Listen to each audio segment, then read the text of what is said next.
ધોરણ 9 ગુજરાતી. આજે આપણે કાવ્ય 9 પુત્રવધૂનું સ્વાગત આ ગીત વિશે સમજીશું. પુત્રથી પણ જે વધારે છે તે પુત્રવધુ. કવિ મકરંદ દવેનું આ કાવ્ય છે. જન્મ 13/11/1922 અને અવસાન 31/1/2005. ગુજરાતી સાહિત્યમાં દીકરીઓ વિશે તો ખૂબ જ સાહિત્ય લખાયું છે, પરંતુ પુત્રવધુ માટે લખાયું હોય એવું આ કાવ્ય મકરંદ દવેએ લખ્યું છે, જે ખૂબ જ જૂજ જોવા મળે છે. પુત્રવધુનું સ્વાગત ગીતમાં કુટુંબના દીકરાની પત્ની માટે પ્રયોજેલો શબ્દ પુત્રવધુ ગૌરવપૂર્ણ છે. પુત્રવધુના ગૃહપ્રવેશ સમયે એનું જે સ્વાગત કરવાનું છે એ આ કાવ્યમાં દર્શાવ્યું છે. એ જે સ્વાગત થાય છે ને એ પ્રસંગ જ કવિ માટે એક ઉત્સવ બની જાય છે. અને આ ખૂબ અદ્ભુત કાવ્ય છે. મકરંદ વજીસંગ દવે તખલ્લુસ સાઈ રાજકોટ જિલ્લાના ગોંડલના વતની હતા. ઝબુક વીજળી ઝબુક તેમનો કાવ્ય સંગ્રહ છે. બે ભાઈ ટાઈકો સંગ્રહ છે. માટીનો મહેકતો સાદ નવલકથા છે. તેમને રણજીતરામ સુવર્ણચંદ્ર એનાયત થયો હતો. સેણી વિજાણંદ ગીત નાટિકા છે.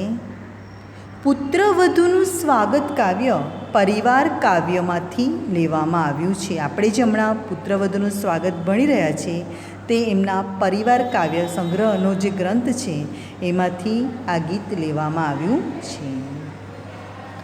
આજ લક્ષ્મી આવ્યા મારે આંગણે, આજ લક્ષ્મી આવ્યા મારે આંગણે, લાવ્યા 100 કમળની સુગંધ, ઓછો મારે આંગણે, ઓછો મારે આંગણે.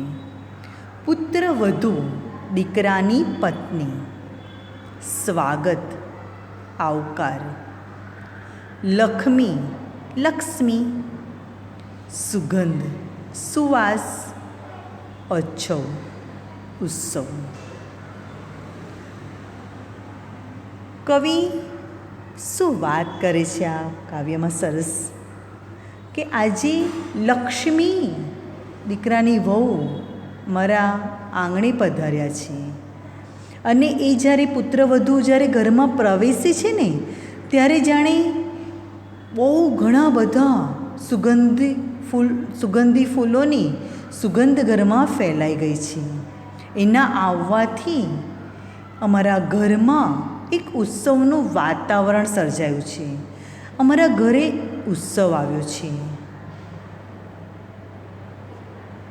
મારી અડવી ભીતોને એના આંગણા, મારી અડવી ભીતોને એના આંગણા, જ્યાં જ્યાં પરસે ત્યાં સોહે શણગાર, જ્યાં જ્યાં પરસે ત્યાં સોહે શણગાર, ઓછો મારે આંગણે, ઓછો મારે આંગણે. અડવી એટલે સૂની, ભીત દિવાલ, આંગણા આંગળીઓથી લીપીને જે ભાત બને ને તે. ગામડામાં શું કાચા મકાન હોય ને તો છાણ માટી એને ભેગું કરે અને એનાથી દિવાલ ઉપર લીપવામાં આવે, અને લીપે ત્યારે એક કર્વ બને, અને એ જે ઉપસેલો કર્વ હોય ને એનાથી એક આખી અલગ ડિઝાઇન બનતી હોય છે. સ્પર્શે એટલે સ્પર્શ કરવો. મારી અડવી ભીતોને એના આંગણા.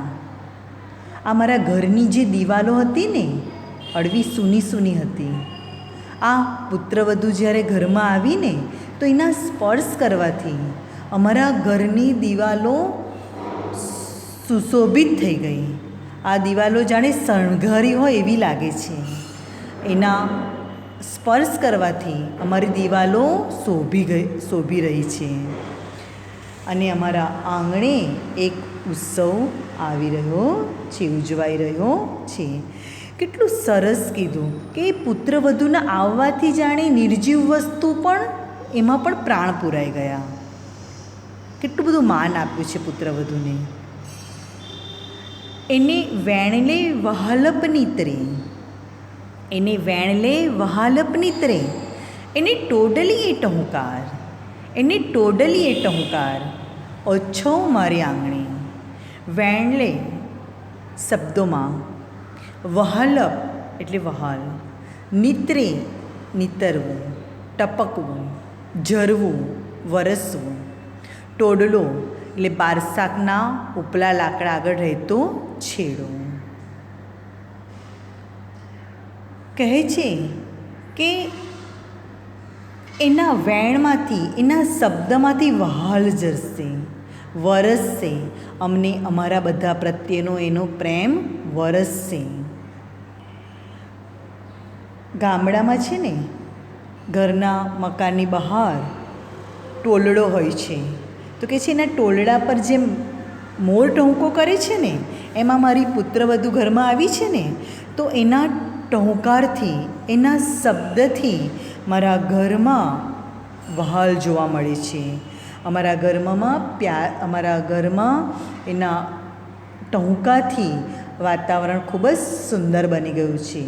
અને અમારા આંગણે, અમારા બારણે ઉત્સવ ઉજવાઈ રહ્યો છે. એ તો ઘરનું છત્તર ઘરની છાંયડી, એ તો ઘરનું છત્તર ઘરની છાંયડી, ઘરની અગાસીનું ખુલ્લું આકાશ, ઓછો મારે આંગણે. છાંયડી એટલે છાયા, અને અહીંયા થશે શાંતા આપનારી. એ તો ઘરનું છત્તર ઘરની છાંયડી, ઘરનું છત્તર એટલે છત્ર, ઢાંકણું. તો કહે છે કે આ પુત્રવધુ જ્યારે ઘરમાં આવશે ને, ત્યારે અમારા ઘરની, અમારી મર્યાદા ઘરમાં આવી છે, તો અમારા ઘરની, અમારી મર્યાદા, અમારી આબરૂનું આ ઢાંકણ છે. એના ઘરમાં આવવાથી, પુત્રવધૂના ઘરમાં આવવાથી અમારી આબરૂ જળવાઈ રહે છે. અમને ઘરની છાંયડી મળે છે. એની હાજરીમાં કુટુંબીજનો જે છે, ઘરના બધા સભ્યો છે, તે શાંતિ અનુભવે છે. અને એ ઘરના ખુલ્લા આકાશ જેવી છે.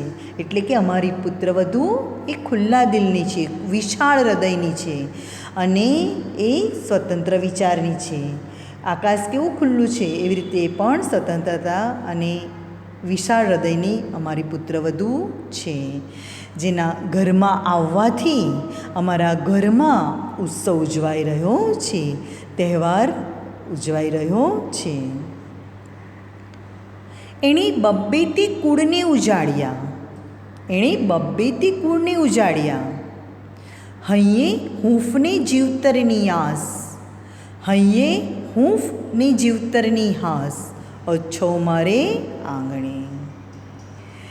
એણે એ જ્યારે એના પિયરમાં હતી ને, મમ્મી પપ્પાના ઘરમાં, ત્યારે એના સારા વિચારોથી, સારા સંસ્કારથી, એના વ્યવહારથી એણે બધામાં એ લાડકી થઈ ગઈ હતી. એવી જ રીતે એ જ્યારે સાસરે આવી છે ને, ત્યારે એ એના નવા કુટુંબમાં આવી છે, ત્યારે એ એના સંસ્કારથી, એના સારા વર્તનથી એ આ કુટુંબમાં પણ હળીમળી ગઈ છે.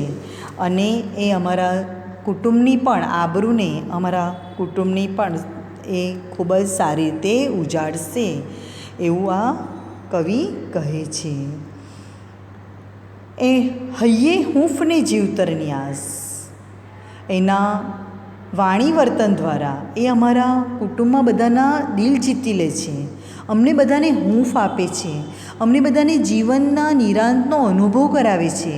અને જ્યારે પુત્રવધુ સુશીલ, એક સારી પુત્રવધુ ઘરમાં આવી જાય ને, ત્યારે એ ઘરનું વાતાવરણ ખરેખર ઉત્સવ બની જાય છે.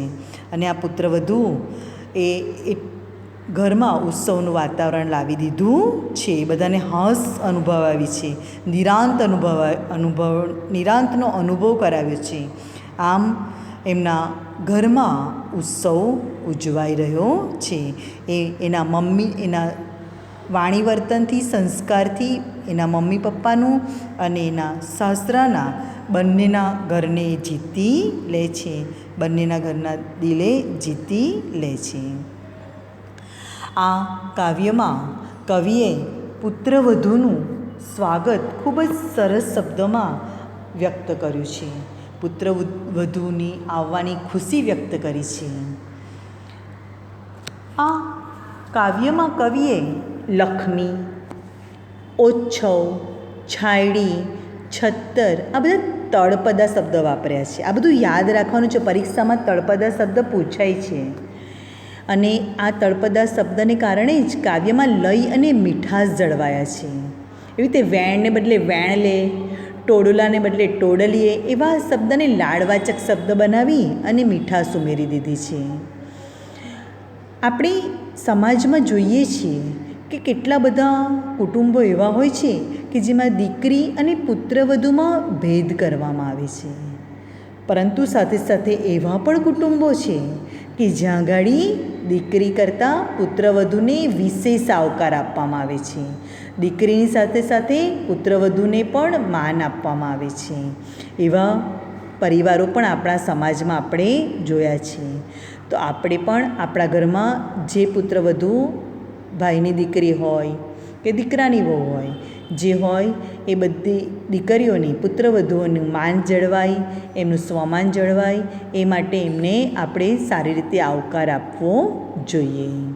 અને આ પુત્રવધૂના આગમનથી જે વાતાવરણ, ઉત્સવ ઉજવાય છે, જે આનંદ છે, એ આ સમગ્ર કાવ્યમાં કેન્દ્ર સ્થાને છે. આમ કવિ મકરંદ દવેએ પુત્રવધૂ માટે ખૂબ જ સુંદર લય અને મીઠાશથી આ કાવ્યની રચના કરી છે. આ કાવ્ય તમને બધાને ગમ્યું જ હશે. આભાર.